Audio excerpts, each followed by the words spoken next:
তো বেশ কিছুদিন ধরে এই রেসিপিটা আমার ইউটিউব ফিডে ঘোরাফেরা করছে, তো চলো let's give it a try. তো প্রথমে আমি মুগ ডালটা ছোলার ডালটাকে ভালো করে বেটে নিই, ওর মধ্যে নুন, হলুদ, জিরে গুঁড়ো, লঙ্কা গুঁড়ো আর মিষ্টি দিয়ে ভালো করে বড়ার আকারে ভেজে নিচ্ছিলাম।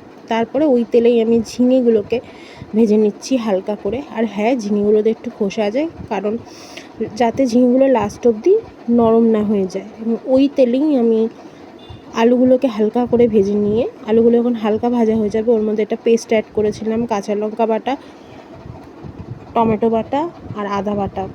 তার মধ্যে জিরে গুঁড়ো, লঙ্কা গুঁড়ো, কাশ্মীরি মির্চের গুঁড়ো আর হলুদের গুঁড়ো দিয়ে ভালো করে আমি নাড়াচাড়া করে নিচ্ছিলাম এবং কষিয়ে নিচ্ছিলাম। আর হ্যাঁ, নুন মিষ্টি আমি মিষ্টিটা একটু বেশি দিয়েছি। অনেকের স্বাদ মানে এক একজনের স্বাদ এক এক রকম হয়। আমি নিরামিষ রান্না একটু মিষ্টি বেশি খাই। তারপরে যখন আলুগুলো কষানো হয়ে যাবে ওর মধ্যে জল অ্যাড করে দিয়েছিলাম এবং জলটা একটু ফুটে গেলে আমি ওর মধ্যে ঝিঙেটা অ্যাড করে দিয়েছিলাম। ঝিঙেটাও যখন ফুটে যাবে আমি ডালের বড়াগুলো অ্যাড করে দিই, একটুখানি ফুটিয়ে নিয়েছিলাম, বেশি ফোটাবে না, তাহলে কিন্তু ডালের বড়াটা নরম হয়ে যাবে। তারপরে একটু ঘি অ্যাড করে আমি নামিয়ে নিয়েছিলাম।